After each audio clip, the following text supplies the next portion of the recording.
हिमाचल प्रदेश के कुल्लू जिले की हसीन वादियों से जब आप अपना हसीन सफर शुरू करते हैं तो कुल्लू में ही मौजूद कसोल की वादियां शुरू होती हैं। वहां से लगभग 4 किलोमीटर की दूरी पर पार्वती नदी है। उसी नदी के किनारे पर मौजूद है मणिकर्ण साहिब गुरुद्वारा, जिसके पीछे सिखों के पहले गुरु नानक देव जी और उनसे जुड़े सभी धार्मिक और सांस्कृतिक पहलू हैं और इसी से जुड़ी तमाम आस्थाओं का जिक्र है, जिन्हें आज भी यहाँ सुना और सुनाया जाता है। इस स्थान पे 11,000 वर्ष भगवान शंकर ने माता पार्वती के साथ सेतु के समय तपस्या की। एक बार जल क्रीड़ा करते हुए उनकी कान की मणियां गिर गई थी, पाताल में चली गई शेषनाग के पास। भगवान ने अपने गणों को हुक्म किया ढूंढने के लिए। जब ना मिली तो उनके नेत्रों से नैना देवी प्रकट हुई। नैना देवी ने पाताल में जाकर शेषनाग से बोला। शेषनाग ने वो मणि फुंकार के साथ भेंट की, जिस स्थान का नाम मणिकर्ण पड़ गया। ये गुरुद्वारा हिमाचल प्रदेश के कुल्लू से लगभग 45 किलोमीटर की दूरी पर पार्वती नदी के किनारे पर मौजूद है। आज भी हजारों श्रद्धालु यहाँ आते हैं और अपनी आस्था प्रकट करते हैं। तब तीरे मणिकर्ण के हरिहरो सायुग मुक्ति प्रदो, ये सायुग मुक्ति को देने वाला स्थान है।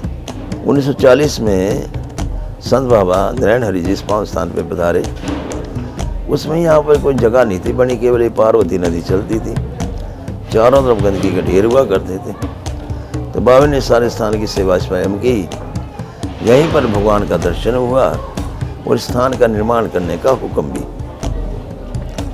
क्योंकि बसों द्वारा उन दिनों यहाँ पहुँचने का कोई साधन नहीं था। भुंतर से ही 35 किलोमीटर पैदल आना जाना पड़ता था।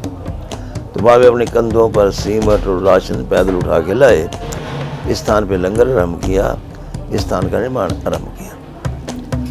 बहुत तरह के मौसम, सर्दी, गर्मी, बरसात, बर्फ, कई तरह की रुकावटें, मुसीबतें, मुश्किलें इस स्थान के निर्माण में आई, लेकिन बाबा बड़े प्रसन्नता से झेलते हुए इस स्थान की सेवा में लगे रहे।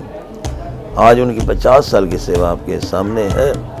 7 मंजिला इमारत, जिसमें तकरीबन 3-4 हज़ार के करीब संगत के ठहरने का प्रबंध है।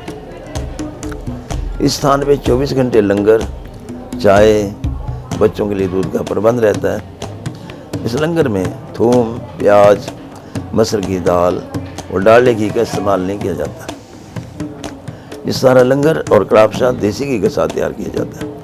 और वही लोग जो अंडा, मीट, बीड़ी, शराब, सिगरेट का इस्तेमाल नहीं करते, नहीं बनाते, नहीं खाते, यहाँ पर लंगर बनाने की, बांटने की या दरबार के अंदर की ड्यूटी की सेवा कर सकते हैं। या जो लोग हमेशा के लिए इन चीज़ों का त्याग कर दे, वो भी इन सेवाओं में हिस्सा ले सकते हैं। इस स्थान का सारा प्रबंध मुफ्त है। कमरे, बिस्तरे, लंगर, चाय, पार्किंग, घर लाने के लिए प्रसाद इत्यादि सारा यहाँ का सब प्रबंध मुफ्त है। मेरा नाम गुरबचन सिंह है। मैं संत नारायण हरि जी के साथ 1982 से रहा और 82 से 1989 तक उनके साथ रहा, उनकी सेवा में। उसके बाद उन्होंने 22 फरवरी 89 में श्री छोड़ दिया। छोड़ने के बाद उनकी 2 बेटियां थी। ये सबसे बड़ी बेटी जो वो आजकल पहले से जन्म से ही भक्ति में है। ये कमरा यहाँ पर आप बैठे हैं, यहाँ पर बैठ के संत नारायण हरि जी भोजन किया करते थे और उसके बाद अगर संगत कोई सवाल करती थी उसका जवाब देते थे, सत्संग करते थे। ये जो बस्तर आपने रिकॉर्ड किया है ना, ये सब उनके संत नारायण हरि जी के ही बस्तर हैं। जो जो काम करते उनके टूल भी हैं इसमें।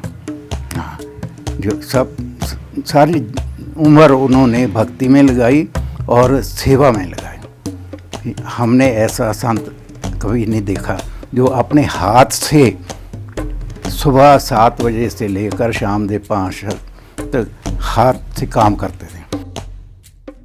इस स्थान की कोई बुराई नहीं की जाती, अपील नहीं की जाती है, ना मांग की जाती है। ना ही यहाँ से किसी सेवादार को बाहर मांगने के लिए भेजा जाता है। हमारी अपनी यहाँ गौशाला भी है, तकरीबन 70-80 गायें हैं, जिनकी कृपा से यहाँ सारा दिन लंगर चलता है, लस्सी दूध का प्रबंध रहता है। अपनी डिस्पेंसरी भी है, जिसमें डॉक्टर की व्यवस्था और दवाइयों की व्यवस्था, ये भी निःशुल्क है, ये भी मुफ्त प्रदान किए जाते हैं। इस गुरुद्वारे के यहाँ मौजूद होने के पीछे भी एक मान्यता है जो सालों से चली आ रही है। ये वो स्थान है जहाँ 15 अस्सू 1574 बिकमी संवत को गुरु नानक देव जी पधारे थे। जब यहाँ पहुँचे, उनके साथ दो सेवक थे, भाई बाला और मर्दाना। जब यहाँ पहुँचे तो उनको भाई मर्दाना बोलने लगा, मुझे बहुत भूख लग रही है, आटा तो है लेकिन बनाने का कुछ साधन नहीं है, आग नहीं है, बर्तन नहीं है। गुरुजी ने हुक्म किया, आप रोटियां बना लो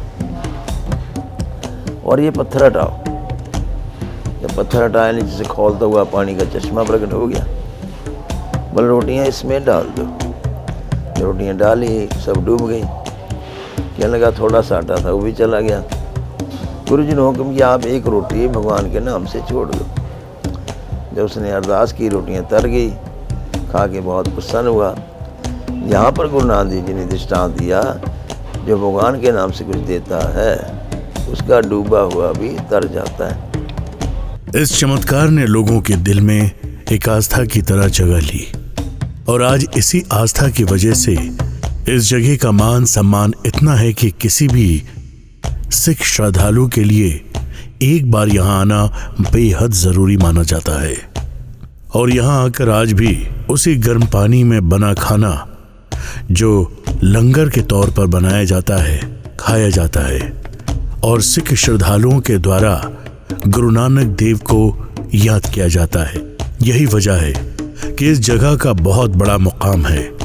इससे भी बड़ी और जरूरी बात यह है कि जहां से ये गर्म पानी निकलता है वो एक गर्म कोठी जगह है, जहां श्रद्धा रखने वाले तमाम लोग जाते हैं और काफी वक्त गुजार कर आते हैं।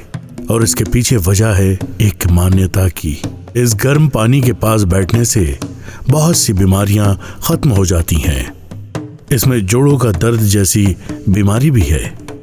किसी को ठंड हो जाए, निमोनिया हो जाए, सर्दी हो जाए, दर्दों की शिकायत हो, वहाँ पर बैठने से ठीक हो जाते हैं। ये जगह अपने आप में एक ऐतिहासिक अहमियत रखती है, जिसमें सिर्फ सिख समुदाय ही नहीं, हिंदू धर्म का भी इतिहास है। और तभी जिस नदी के किनारे यहाँ गुरुद्वारा मौजूद है, उनका नाम पार्वती है। भारत विविधताओं का देश है। यहाँ जगह जगह इतनी चीजें हैं कि क्या आप हर जगह से एक नई जानकारी ले सकते हैं।